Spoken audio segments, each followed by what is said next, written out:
Hello guys, I want to show you how to make a line-based family.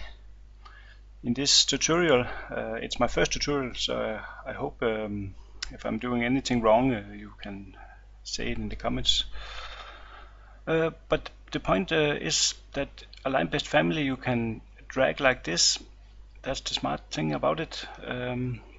And my line-based family here, I have a solid shape in the end that remains, and the shape in between adjust in the length and also in the angle.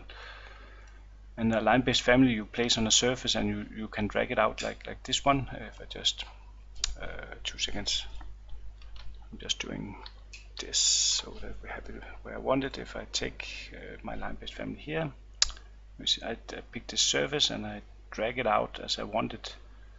It actually follows the angle on the roof.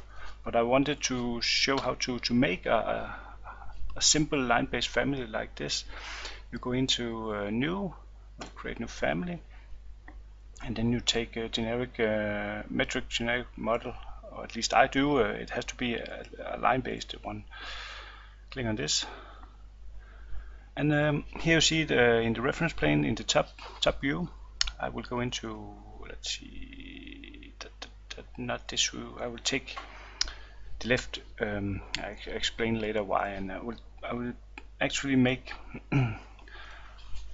it similar to what I have just made in the project. So it's an wind bracer in iron. I want it to look like, and it's hollow, I think it's called. So just 2 seconds, I will make this so that it's, yeah, and this one 4 millimeters around here. It actually has to be 3.6, but you can't make if I type in 3 and then the point and 6.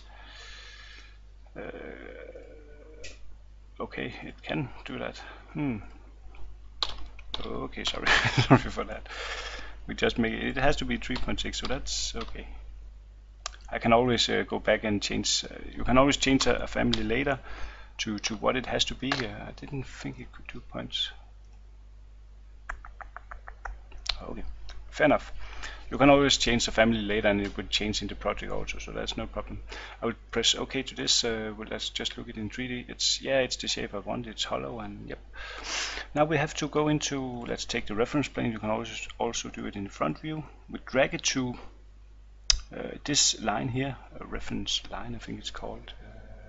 Yeah, reference plane, and you lock it, pin it to this, and the same here, so that we can drag it. Then we have to, or at least I want to make, you don't have to, but you can if you want. I will close it in the ends like this. It has to be 3.6. Yep. And the thing here, I want to join these two so that we have, when I give it a material, it is one material. I'm actually too fast here. I have to go into this view. Yeah, okay, let's just drag it down here. I know it has to be here. If we go into reference plane again, you can see there's no, they are split, but they are one, if you know what I mean. And you click on this one, be sure to click the right, and we copy this corner here to here. Then now this solid shape will follow when you drag it. It will actually follow the way you drag it, so it's only in the end that this is. It will not stay here and you drag the other, but yeah, you get what I mean. Let's go into the front view, and I want to make a shape here also. I need this in the project because this is the wind brace, and I need to weld a metal plate underneath so that I can secure it to the iron trusses. In real life, I'm not sure if you do all this, but I'm a student, and let's do it like this. So it's to show it's just to show the model, yeah, the way it's. If you drag here and you get to where it becomes a triangle, that's the mid of it, so you move it here. That's actually what I want, so on the mid. And let's take it in the reference plane, because we need it to be the way I want it, and that is now we have to make some helping lines here. Do like this and something like this. And to these helping lines we measure it out. It has to be 5 millimeters each side. And this one, click the line, and then you click here, then you can change it. You just go away with this. It doesn't matter that it's there, but I don't want to look at it. And you just you can drag it. If I can, okay, let's do it another way. You can drag it, but you can also do like this. And you align it with here. So now it fits. Let's delete these helping lines. Yeah, now it fits as it should. Let's look at it in 3D. I don't know if I joined them. Let's do it. And I didn't. You can see I didn't join them. So we do like this, and we test it. They are joined now, you can see. So that's cool. In the front view, I will take this one. I will copy it. Just take the mid of it over here.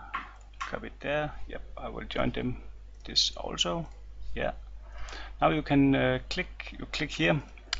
I'm not sure about this, but I think you need to click all this, these two on the bottom and this one, and you need to. I'm not sure. Well, you know what? Let's test if we don't. Just click here. Select a material. You do it here. This small square here. Click it. Add a perimeter. Whoops! I'm actually too fast. Cancel. We cancel it. Then we can practice doing it one more time. It was okay that I just pressed enter, because this is what we want, and it's a type. It's okay, because then if you change one, if you place 100 and you change one of them, all of them change. But I always take this one. I want the freedom to change whatever I want. Let's click yes and okay. I think that's what we want. Let's try and load it into the project, see if it works. And we go into have this special 3D work view where I'm working.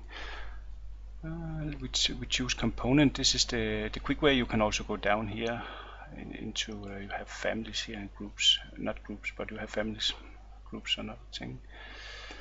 And we take it here. It remembers this is the last family 2. I forgot to save it. That's always remember to save it. Like this. It's I choose this surface. This is 15 degree. Try to hit this surface and I drag it out. It took some time to load, but here you can see the solid shape in the end. If I click here, let's see if it also is closed in the end. I cannot see why it wouldn't be. Let's do it like this. Like this. I will see it closed here in the end. If I made a cut through it in a plan view, I can also show you that this is a tutorial. So you can click here, and this is a work view. So this could be a good idea to do this if you want to see. Let's see if it's hollow inside too much. What I clicked there, you can see in the video, is click on the section box. And you can see here it's hollow inside, so that's actually what I want. So if you click on here, you can click section box away again, and pow, it's back, and you can that's what we want. And we can change the shape, and you don't have to make it like I've done with a solid shape like this. You can also just make a round shape or whatever. Let's see if the material, that's the funny part, I actually don't know. And I will skip in the video here to the end, because it can take it takes around a minute to load these materials, because Revit is slow regarding this. So I will skip to the end and I'll see you guys there. Yeah, and we are back. The material browser just opened, and Let's choose, if I type in red, no, let's type in Danish. I have made up material for it. You see here red and rød. So if I click it, it's red, like I wanted. If I cut through it, surface pattern, shading, yeah, they are both red. The cut pattern, it has